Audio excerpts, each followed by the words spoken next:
Main risk factors for preventable chronic diseases are tobacco use, lack of physical activity, and excessive alcohol use. The risk factors have caused unpreventable and preventable diseases like disability and death. To reduce these risk factors, prevent diseases or injury before it ever occurs, reduce the impact of a disease or injury that has already occurred, soften the impact of an ongoing illness or injury that has lasting effects. We all need to invest our time and money in improving healthy lifestyle behaviors by increasing physical activity and improving our diet. By doing this, almost 35% of early deaths will be avoided. Our integrative nutrition health specialist, Betty Olayinka Folarin Akinlosotu, aka BOFA, advocates for this every Sunday on Health Corner and Nutrition segments showing on Healthy Living with BOFA channel, where she also features professionals on interview with expert segments. Join us every Sunday, 2 p.m. U.S. time, 7 p.m. UK and Nigeria time, 8 p.m. South African time. See you there. Good day. Thank you for joining us today on Healthy Living with BOFA show, a show that advocates for healthy living, streaming live on YouTube channel. I'm Betty Olayinka Folarin Akinlosotu, aka BOFA.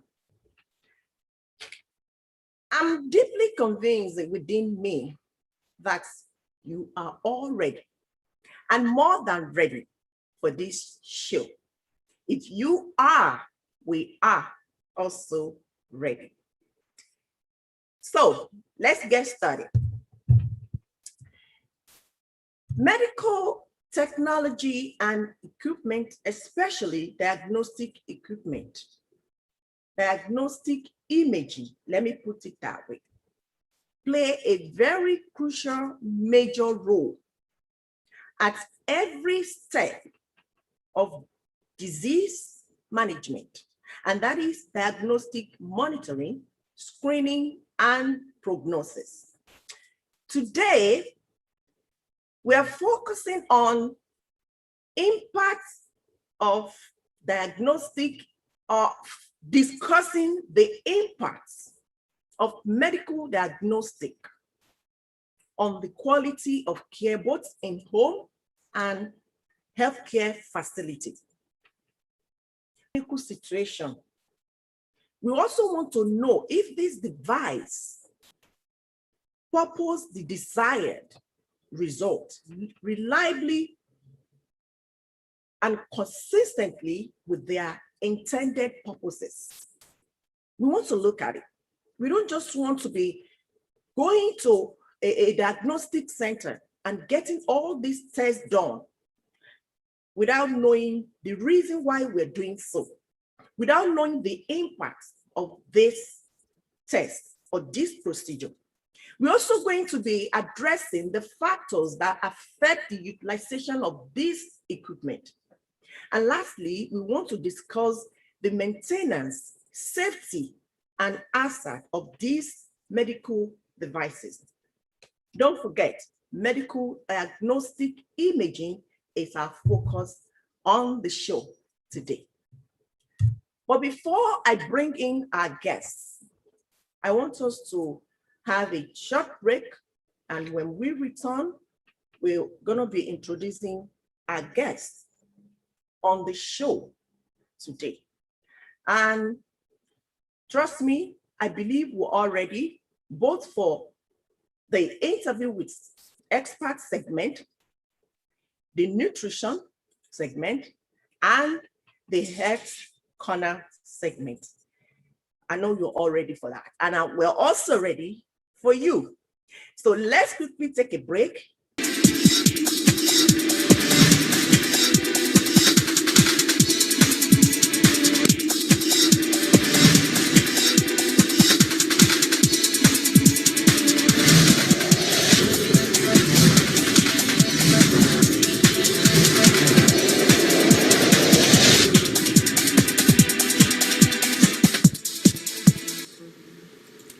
Okay, we've come to the moment we've all been waiting for.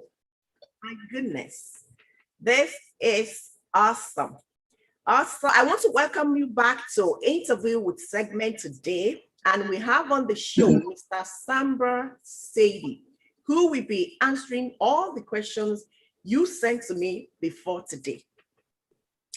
And let me tell you briefly about our guest today, because I like people to know who we have on the program. I want to convince you that yes, we actually have the experts, as the name of the segment says it all. So today I have Mr. Samber Sadie. Is from the US. He lives in the US right here from Michigan. He earned his master's degree in international law and international relations from Mohammed V University, Morocco, and his bachelor degrees in public law and political science. Mr. Samber was a tutor at Michigan State University. He was the protocol officer at Ministry of Foreign Affairs, Gambia. And today, he has his own company, his own business that we're going to be focusing on all the material, the products they have in their company. Please join me to welcome Mr. Samber Sadie, the CEO and founder, two-in-one company, So Medical International and So Homes International. Mr. Samber, you're welcome on the show. Thank you so much, Betty, for having me. I'm so glad to have you. You're welcome. Yeah. So let's get down to the business. Today, like I said before you join us, I said we're going to be focusing on diagnostic imaging.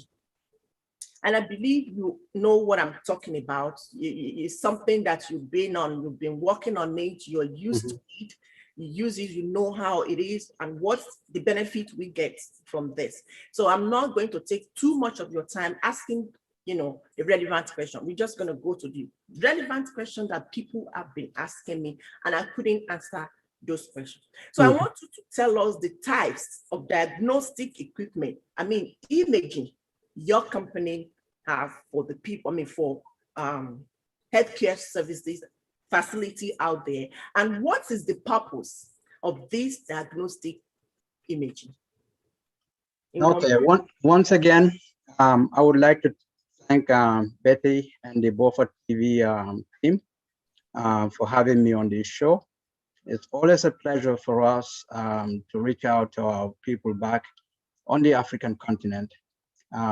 As Betty rightly said, I live here in the US, but I'm originally from the Gambia. And I always tell people, it's one thing to have a job. It's another thing to have a calling to serve your people. And I am fully convinced that the work that I do right now, I've never considered it a job. I consider it as a calling and a mission that God has laid down on my heart to serve the people of the continent of Africa. And if someone would have an opportunity to talk to my previous co-workers, they would tell you how much heart and desire I have for my continent. Before I get into the equipment segment of Betty's question, I want to say that as an African, the continent will not go anywhere without us. We always have the tendency to believe that outsiders will come and make a difference on our continent. But that's the biggest lie we've been sold into. No one, I repeat it again, no foreigner love a country than the indigents themselves. That's right. No matter how unpatriotic an individual may be, their love for their motherland or for Mother Africa will always be greater than an outsider who came to make business and take out all the goods as much as they can. So as Africans, we have that responsibility. Wherever we find ourselves, be it at home or abroad, we owe it to the motherland to bring whatever is good back to our people, to better serve our nations, respective nations, and the continent at large. So that's the burden that is laid on some of our hearts. we can live here comfortably and just concentrate on what we are doing. But we strongly believe that God has positioned us for a reason in this time. So our heart and desire is to bring modern technology, to bring modern equipment to the health sector, so that our mothers and fathers, our grandpas and grandmas, our aunties, sisters, and brothers, not only in the cities, but in the remotest parts of Africa, would be able to benefit from this equipment so that they can enjoy the healthy life we all deserve. That's right. Coming back to the question, regarding the equipment that we sell, we concentrate mostly on medical imaging equipment. And this equipment usually range from CT scan, MRI, ultrasound, scan, X-ray, CAT lab, you have CM, and then the list continues. This equipment, just like the name indicates, Betty rightfully said that they are diagnostic medical imaging equipment. They help doctors to diagnose diseases in patients who mostly need it in the health sector. In our day and age, back in the days when most African countries and most African health facilities are inadequately equipped, and I'm not saying that there are still none, but I'm just saying in the past it used to be worse than what it is right now, when they had very little to none equipment on their respective health facilities. Doctors used a lot of their own instincts. They had very little access to equipment as to when it comes to diagnosing diseases, diagnosing issues that the patients are facing. They have to use their own personal knowledge or experience in the field of what they had or seen in other patients to be able to diagnose the patient at hand. In today's medical field, that has totally changed, even for the African market. There are endless list of medical equipment, to be more specific, medical imaging equipment that are available to health facilities to be able to better serve their patients in diagnosing and properly diagnosing the issues or the diseases that the patients are facing in their daily lives. Thank you so much, Mr. Samba. I want to quickly bring this question in because it's going to be mostly our focus on the show today. I'm talking about the one particular device. Can you tell us about the new technology that allows medical personnel detect cancer in one scan? I mean, I'm talking about post-run emission tomography and computed tomography. I know this imaging, the tomography, because I have worked and I've seen, I have the opportunity, to work at radiation oncology where this test is performed using these two devices, the injection and the computed tomography stuff. Can you tell us about it? Because whenever I see it being used in my own department, I'm like, seriously, can we get something that can do this? Instead of doing tests separately, okay, I want to do breast cancer, I want to do lung cancer. There's this thing that they inject it in your system and travel all over your body within 1 hour, because the technician is going to tell us that, okay, this thing is scheduled within 1 hour and it has to be inserted in the patient's body to run through to scan the body of the patient within 1 hour to detect where the cancer is. Can you tell us about this positron emission tomography, please? Okay, thank you very much. So what Betty is talking about is what we call PET scan.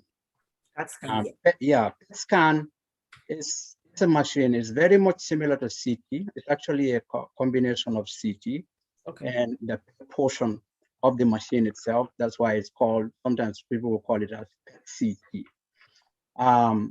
PET-CT is usually used in the diagnosis of cancer, different types of cancer. The machine is usually very expensive. And in order to be able to conduct studies, there is what we call isotopes. It's pretty much, I just want to bring it to a layman's term as much as possible because of the audience here. Let's look at it as an injection. For example, the most prevalent injection, I think, in West Africa and in Nigeria and most part of Africa is, let's say, the malaria injection. So the product is literally injected into your body for the scan to be able to see the reaction of the cancer cells in the body, to be able to locate and identify and specifically situate where the cancer cells are currently active. So the product isotope is produced in I wouldn't call it a lab. It's very much, in layman's term, is very much close to a lab. But let's look at it as an extremely expensive lab that has to produce the product to be able to serve the different sites that are conducting these studies. The production of the isotope, the facility that produces it, is extremely expensive. A vast majority of them, in order to be able to build the facility, it ranges from $2 to $5 million US. On the African continent, there are very few countries, and I repeat again, on the African continent, there are very few countries that have the isotope facility. Excuse me, do we have this in Nigeria? Because I know you visit Nigeria, frequently, like I do. What do you know that they have it in Nigeria precisely?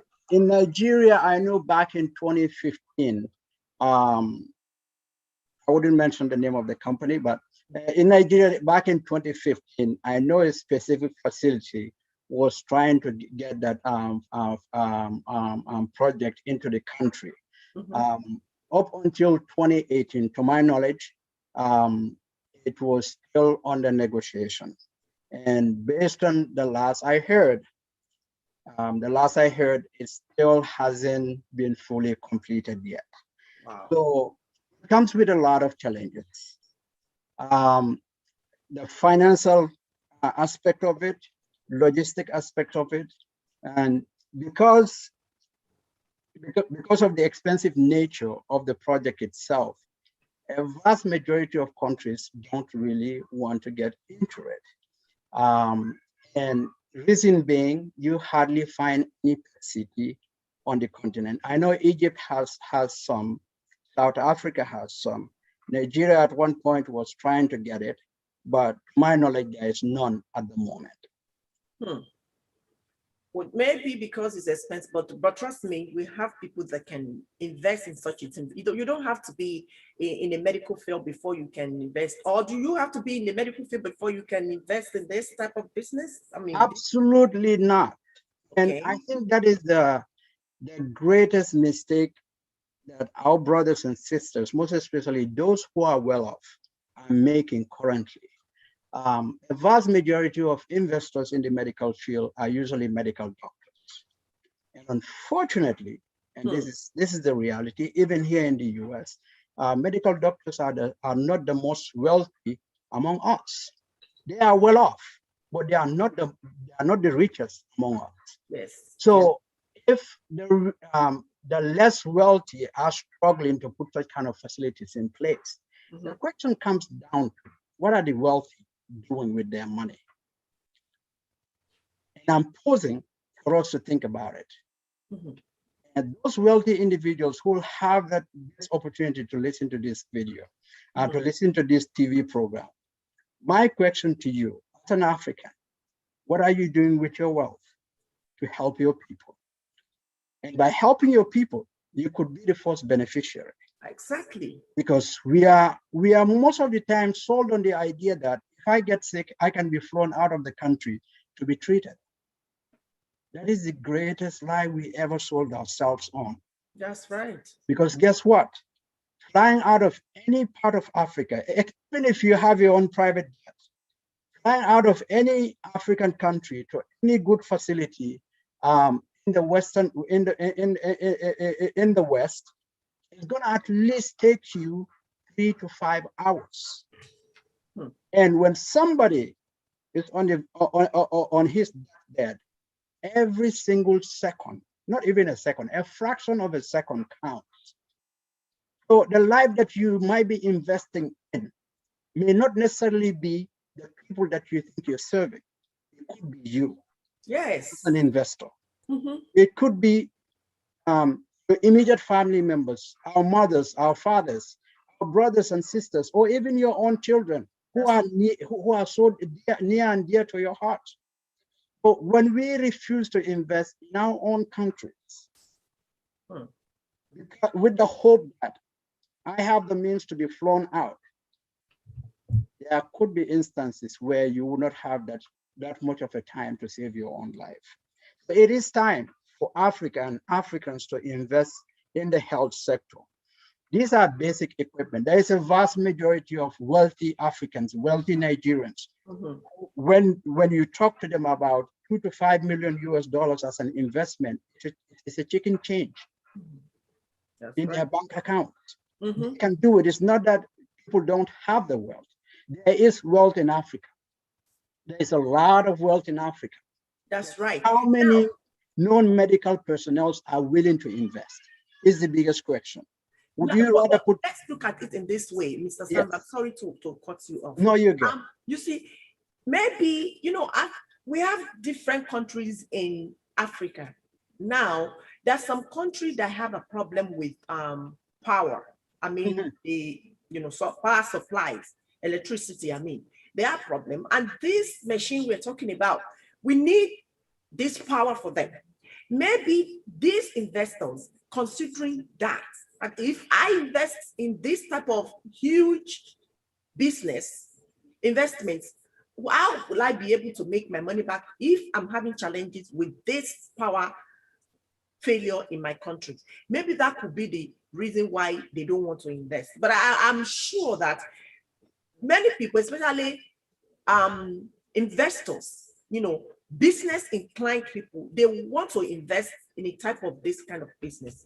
That would be one of the challenges. Now, let's talk about the safety, because all this we're going to talk about could be the reason why some people are not trying to invest in diagnostic imaging machine in Africa.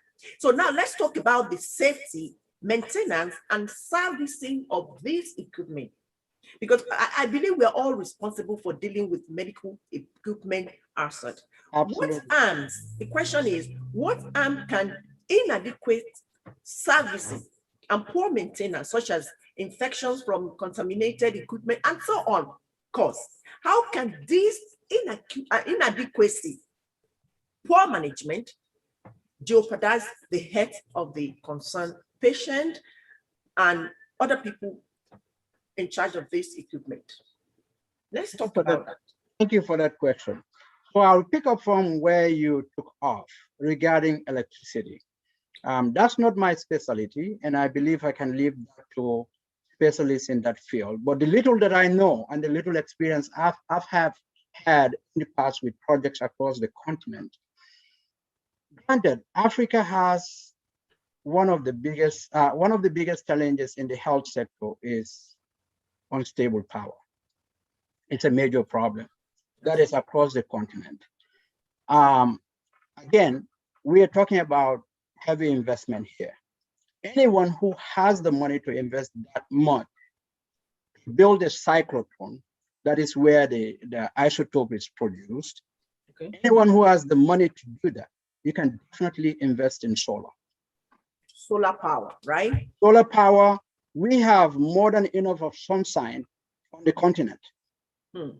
That's one of the natural resources that God has bestowed our continent with, but Africa is making very little use of it. It's time for us to become innovative. It's time for us to tap into what is readily available to us. It's not something that we need to reinvent the wheels. Solar is already readily available in the market. It's a question of how willing are we? How willing are we ready to work with professionals to be able to guide us, help us invest in sectors that will make a difference for our continent. At the same time, you will even become more wealthier. Biggest difference between the wealthy people in the West and the wealthy people in Africa. Africans like putting their money in the bank. They end up working for their money. In the West, it's the different. It's the opposite. Instead of working for their money, they want their money to work for them. That's right. So they invest their money. I mean, so because of time, I wish we have enough time for us to dive into the details of each of these questions. That's true. But because we are limited, so I'm going to shift my focus from energy and investment to maintenance.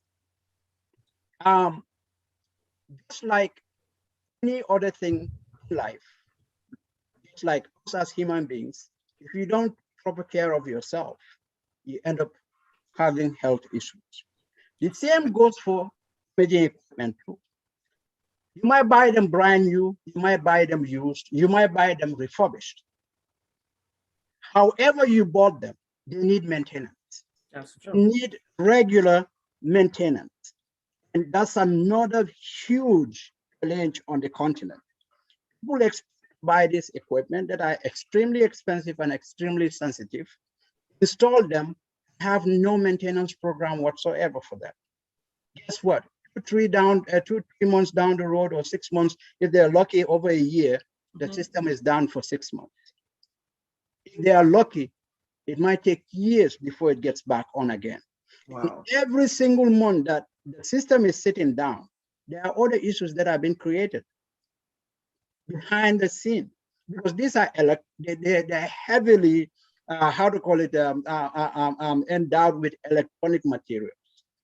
The longer they sit, they deteriorate, so their quality is lessened. By the time you're ready in a year to be able to properly fix them, now you don't have one problem, but you have 2 or 3 other problems that you have to deal with. And if you're not financially stable enough, guess what? That system is out. That's true. Money spent, wasted, nobody benefited from it. And reason why some investors end up getting discouraged is because they are not taking the proper approach. Every single equipment that you buy in the medical field needs proper maintenance. That's true. Generally, what we recommend is every 3 to 6 months, or at least twice every year. The equipment needs to be properly maintained. That's true. Health impact of maintenance. I think that's another aspect of your question, right? Yes. The health impact of maintenance. If the equipment is not properly maintained, it is quite obvious that the quality of the diagnosis will definitely be tampered with. Let's take, for example, the case of CT. If the equipment is not properly maintained and starts having issues, it will generally generate what we call artifacts in the images. And those artifacts definitely impact how radiologists will read those images. And definitely the end result of the diagnosis will be impacted by that poor quality image. So maintenance is key, the lifeline of the equipment. Without it, no investment is safe in the health sector. Wow. Wow, I agree with you on that. Even all those things, the things that we use in our homes, the TV, the equipment, even the one we use on our body system, we still have to maintain them. Absolutely. We have to clean them in order to reuse them. Absolutely. And if the moment we can't do this, we can't give this service that we give to our body, so the things that goes on our body, then we will have problem. It will affect us. If we use things that is dirty, definitely it will affect our skin or any part of our body that we use. Thank you so much. Now, there's something I want us to, there's a question that just came now and from my WhatsApp. They're asking, is there any danger or health risk we must be aware of in using this equipment? And if there is, how do we do to avoid or limit the risk? So in medical imaging, there are two main categories. There are medical imaging equipment that use X-ray to generate the images. Mhm. And there are categories that don't use X-ray Mhm. to be able to create the images for diagnosis purposes. Mhm. Those that use X-ray is mostly X-ray, as the name indicates, CT scan, Mhm. you have CM,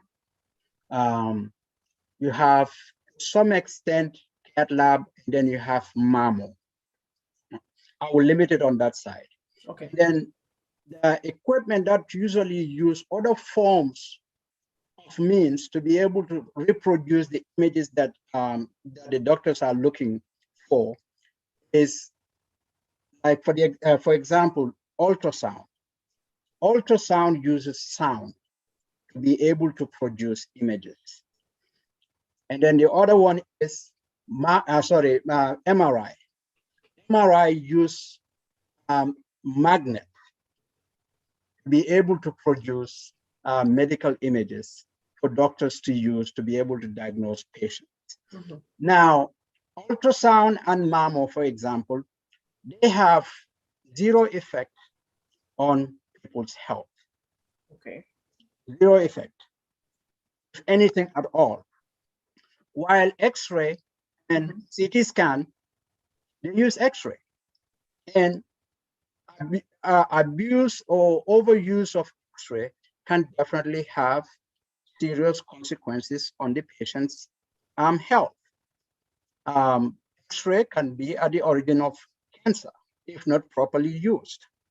Not only on the patients, but those using it, those using those machines, those manipulating those machines, those working within the environment of those machines. You may not be an X-ray tech engineer or anyone who is directly involved with this equipment, but if the room where this equipment are installed in are not properly done,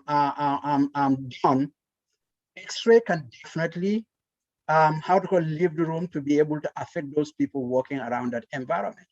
A receptionist who has nothing to do with X-ray but is very close to an X-ray room, if it doesn't have the proper shielding around the X-ray room, definitely over time will have an impact on their health. So there is a good side if it is properly used, but there can be serious medical consequences if it is improperly used. And it starts from site preparation, making sure that the room is properly shielded, to how those who are using it are properly, equipped with the right things like aprons when they are doing X-rays. So these things, if overlooked, can definitely be devastating on someone's health. Wow. So now, what are the factors? We want to also, focus on the utilization of this diagnostic, this medical diagnostic. What are the factors affecting the utilization of medical diagnostic imaging? I mean, the imaging. So, I would approach it from an angle where we spoke a little bit about it regarding maintenance. Yes. Maintenance is key when it comes to having an equipment that would produce proper images for diagnosis purposes. If the equipment is not properly maintained, it's going to be a challenge for doctors to have good quality images to be able to analyze. So that is one aspect. Training of the personnel who operate those machines is key. And I've seen it over my lifetime working with clients and doctors and facilities across the continent. Africans, we are great at taking shortcuts. We are really good at that because we are impatient. We are very impatient. We like taking shortcuts. So instead of properly training their people, they would rather have an application specialist come in and somebody who has no radiology background, do basic training and call them X-ray techs or call them MRI techs. At the end of the day, that lack of knowledge, the vacuum that is already there that the person never really learned, would always be there no matter what. So they are not the most productive personnel working for you. It might cost you a little bit more, but it will end up providing you better service. Take the right route and the right option to be able to train your people. Another factor affecting the imaging industry is funding. Funding. In order to have an equipment, you have to have the means to buy it. That's right. You have to have the means to buy it. There are different categories that people can invest at different levels. In the sense that you have an option to buy brand new, you have an option to buy refurbished, you have an option to buy used. Most times, again, Africans are sold on the belief that you have to buy everything brand new. Oh, I want the latest and greatest. I want, let's say for a CT scan, I want 320 slides. Or I want 128 slides when you don't even have one slice in your country. So what they are negating here is that you're going from 0 to 128. There's lack of experience. Even in the West, not so many facilities have 128. It's not a common thing. 64 is common, 16 is common, 8 is common. How to call it, a 4 slice, those ones are kind of phasing out. But what I am trying to say is this: let's look for what is suitable for our environment. If we don't have proper advice, consulting the specialists who know what they are doing, who can advise you, not what you want, but what you need, goes a long way for the success of your investment. I will take an example of a great friend of mine that I came to know recently. And this story really breaks my heart, not because, simply because the person in question was given wrong advice. He paid over $1 million for a CT scan. And guess what? He was able to use it for only 6 months. At the end of the day, they brought in all kinds of engineers from Egypt, from all over. We were unable to resolve the issue. And finally, slowly, her center had to close. Someone told me about the system in question. And unfortunately, it was towards the beginning of COVID. My engineer was unable to go on site. So pretty much went dead. And then about 4 months ago, another person that I knew in Nigeria, this is in Nigeria actually, somebody that I knew in the medical field who also deals in medical equipment, told this person, talk to Samba. That's how she got in touch with me directly. But then I knew about the story a while ago because someone else also reached out to me. We were going to go out, but because of COVID, we were unable to do it. Long story short, by the time we got there, it was way too late because she has already pulled out. A wonderful person. She had great dreams for that country. It makes my heart bleed to see situations like that because they were not given proper information and proper guidance about something that is good, a good system, but it wasn't good for Nigeria. Because how to call it, the qualified people to be able to maintain that system are non-existent. It makes it harder. You don't have to get the best and the greatest. You need to get something that can get your people what they need. That's what we need. Yes, I agree with you. I agree with you on that. This is very pathetic for somebody to invest that huge money in a business. It's very discouraging. You know that? It's very, very discouraging because if I see somebody investing that kind of money and They still want me to do the same thing. I'll be discouraged. And yet, this thing is what people need. We have, like you said, that we can use solar power to do that. In Africa, today in Nigeria, I know that this type of PET scan, it's not in Nigeria. Because whenever I mention it, we have many medical practitioners that have been featured on this program, especially from radiation oncology. They don't have it. She confirmed that we don't have it in Nigeria. So if someone wants to invest in that and is so scared of the power failure or the power that they're going to need or maintenance or services, then like you mentioned, you rightly mentioned that this another way, which is solar power. I think it's worth trying. We want to improve our financial life, our health life, everything about our lives. We want to improve. We want to get better in everything. So if you are interested in this kind of business, and I always like when the business is not that too common, when there's no competition. You know, you get your money back as soon as possible. You know, nobody's competing. I know it can be competitive because it requires a lot of money. Yeah. So I guess that's the reason why it's not something you see everywhere like US. So, but the smartest one will take a decision, because it's not something that one person. I know in Africa we can see thousands of people individually that can invest in this type of business. Absolutely. But trust me, if you are willing to join hands together and do business that you know that this is a business that you can bring to the table for your friend, for everybody, please go ahead and do it, because this type of business, I would love to invest in it if I have the money today. Trust me. The kind of business, apart from being a health field, it's something that one will invest, because it's what we are suffering for. We need it in Africa, because people are dying of this disease that can help us detect it on time and find solutions to it before it takes our life or really damage our system. So we really want to invest in a kind of business that will help others and as well make us look good, feel better, and feel well in all areas of life.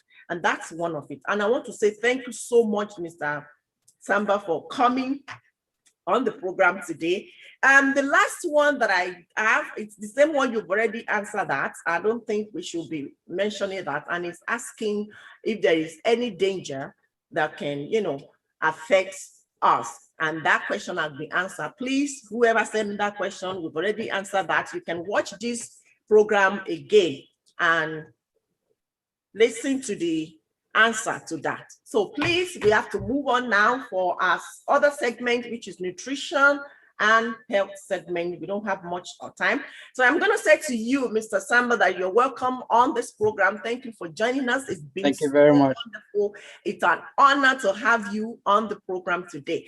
So thank you so much for coming. And that is all we can educate on interview with experts today. And I'm sure you all learn one or two things from this segment, and you will also do on other two segments. So I have to let our guests go now and say thank you so much. God bless you for coming. I pray for good health.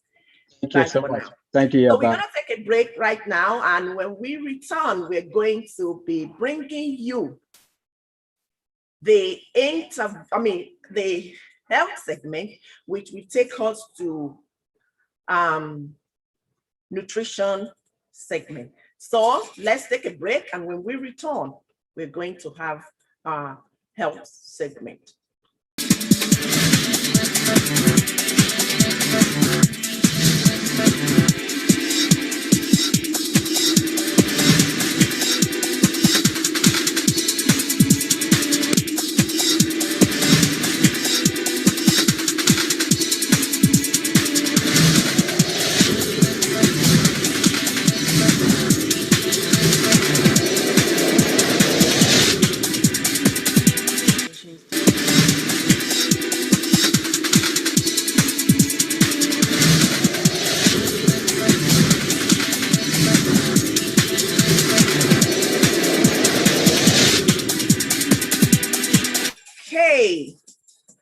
Welcome back to this segment we've all been waiting for at the same time. I know some of us joined this program to watch our health segment. Some do to watch our nutrition segment. We all understand everybody's, concern. But however, I would like to tell you that either you love to watch or to join us on Interview with Expert or any segment we are giving out on this show, I'd like you to do me a favor, and every time I would like you to do that. If you have anything in your mind that you want to share with the world, you need the answer to, please do. It is very important we put out our mind.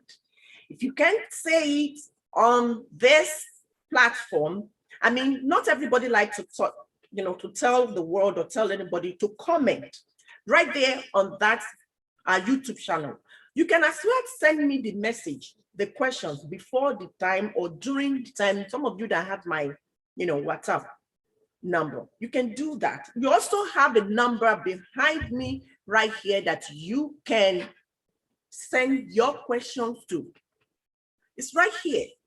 You can do that. Please take your time. Do so. We don't want to be coming here all the time while we are still going through those things. We bring experts, professionals, especially from health segment, health corner, health sector, that is going to be telling us what we don't know, what I don't have the answer to. I don't have answer to all your questions. Trust me. I'm trying my best. I can only advise on nutritional part. I can't do everything. And that's why we bring experts, professionals from various fields, from right from health to nutrition, agriculture, and so education, and so on. So that whatever you have in mind that is troubling your mind, or you need to clear off your throat, put it out. Please speak. It is very, very important we do this. So let's have our health tips today. Last week, we educated on the major differences between strep and sore throat. Today, we are educating on keeping both our kidneys and urinary tract healthy. This is what we are going to be discussing. This is very crucial things. We want to look at the way we can do this. The first thing I want to mention before I start telling you other thing is this kidney in your body, in my body, and your urinary tract help both of us pass waste as urine. That's the first thing you want to take note of. They also help filter blood before sending it back to the heart. Now, when we are talking about kidney, our kidneys perform many crucial functions, and that includes maintaining overall fluid balance. They regulate and filter minerals from our blood. They also filter waste material from blood, from food, from medication, and toxic substances. And lastly, they create hormones that help produce red blood cells, that help promote bone health and regulate blood pressure. You can see how important these two organs in our body system are. Now, there's something we call nephrons in our body.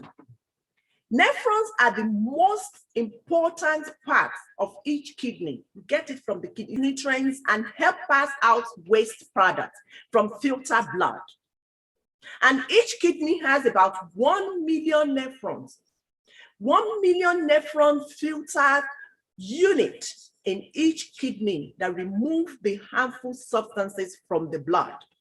And each has own internal set of structures. After blood enters a nephron, it goes straight into renal corpuscle, the blood filtering component of the nephron of the kidney. That's what we call corpuscle. What do they do?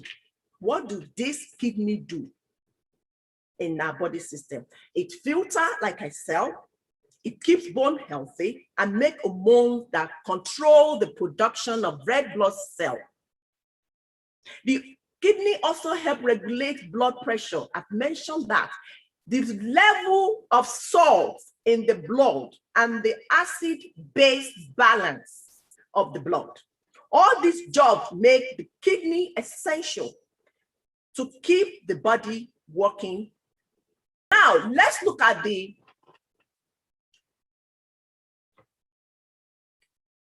connection between kidney and urinary tract. Now, this is the connection. I need you to pay attention. And that is why you have to keep them healthy all the time. The blood travels to each kidney through the renal artery, and the artery enters the kidney at the ileus. And this ileus is the indentation in the middle of the kidney that gives it the shape. Now, the arteries then branches so the blood can get to the nephrons. Remember, nephrons are the 1 million tiny filtering unit in each kidney that remove the harmful substances from the blood. Don't forget that. So each of the nephrons contain a filter called the glomerulus. The glomerulus is the fluid that is filtered out of the blood, then travel down a tiny tube-like structure called a tubule. Adjust the level, and this tubule adjusts the level of salt, water, and waste that will leave the body in pee. Then you filter blood, then leave the kidney through the renal vein and flow back to the heart. So you see the connection between the heart, the kidney and your urinary tract. They work together. Without your heart, your kidney, sorry, your urinary tract will not be able to perform. And without the urinary tract, the kidney will not be able to do whatever he wants to do in our body system. So in this, we want to make sure that this thing we do, we want to encourage plenty of exercise to keep our kidney and urinary tract healthy. We also want to help ourselves and also our children to stay hydrated. We want to drink a lot of water. We want to wipe from the front to the back after poo-pooing so that the germ don't get into the urethra.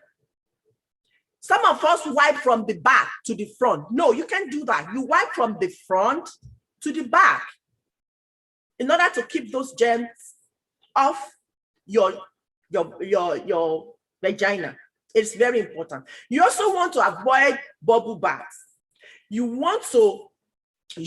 and your children want to wear cotton underwear. Cotton underwear, it's advisable. You also want to encourage your children and yourself to go for regular medical checkup. And now, this is very important. You want to talk to the doctor before taking or giving your child any supplement or herbal treatment. It is very important. You don't just swallow medication like you have in there. I said it a million times on this program. Please do this. Let's see our doctor regularly for any reason before we start treating ourselves. Self-medication is not good. Let's stop self-medication. Tell your doctor, whatever is going on in your body system, tell your doctor. Let the doctor know if you or your child has a swelling or puffiness that has pain with pain that needs to be, when you have a problem before you pee or you pee very often, you need to let your doctor know this. And this will give us the last section, which is our nutrition segment. Will take us to nutrition segment. These are the food you want to make sure you eat before you can say, okay, I'm good with my kidney. I'm good with my urinary tract. There's something I want you ladies to be taking. It's called cranberry pill. It's like, it's a supplement. You take it every day. It makes your urinary tract very clean and healthy. I take it every day. You don't have smelling, pussy, you don't have itching, you don't have any problem with your urinary tract. You want to be taking cranberry supplement. You also want to make sure that you have a high potassium food, such as banana, potatoes, spinach, oranges. Also, high protein. You want to avoid these are the things you want to avoid. I've mentioned it. I'll say more about things you want to keep eating, but let's talk about the one that you want to avoid. You want to avoid potassium food, which is banana, potato, and spinach, orange. If you have urinary tract or you have kidney problem. If you don't, then don't bother yourself. You want to avoid protein food, meat, egg, milk, cheese, beans, until you get rid of this problem with your kidney and your urinary tract. You also avoid high phosphorus food, such as cheese, ice cream, chocolate. Also, you want to avoid liquid at room temperature, such as gelatin, desserts, and fluid. Also, low salt intake must be very, very you want to put it into consideration. These are the food you want to eat if you have kidney problem or urinary tract problem. You want to lower your intake in potassium. Eat something that's very low in potassium. You want to eat something like apple, cabbage, carrots, and green beans. You also want to have something low in protein, such as vegetables, fruits, breads, and cereal. And lastly, you want to use lemon, herbs, spices, or flavor your meal. These are the things I think we should put into consideration when we want to make sure that, yes, we want to keep our kidney healthy. We also want to keep our urinary tract healthy. These two organs in our body system play a very crucial role in our body system. You want to give yourself and your family a nutritious diet. It is very important. It's what you eat, it's what you are. And that's what you go down with. All these things we have in life, they are nothing. It's only the food you eat, things you do for yourself that cannot be, taken back from your body. That's what I think is the best thing you do for yourself in life. So why don't we just go ahead and do the same that we have been doing to make sure that we are healthy and keep ourselves away from these hospitals and health care facilities. I've never been hospitalized. I've never been to the doctor and been treating for one condition, because whatever I need, I get it from the food. And the food, they say, is medicine. So let's make that food our medicine. So today, I want to say thank you so much for joining us. I'm sure we all enjoyed the program and we'll also want to continue enjoying it. Share this program with others, with your network. This is what we do here.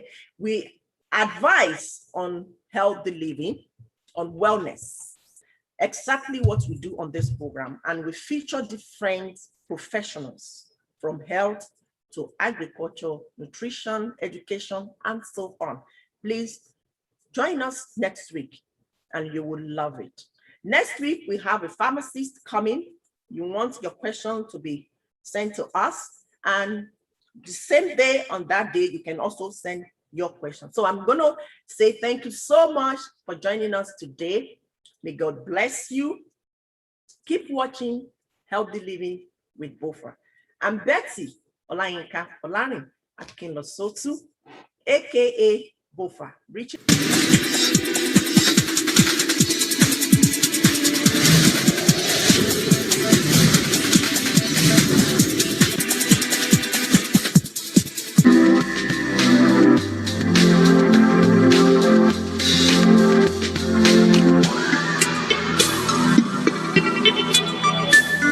Thank you.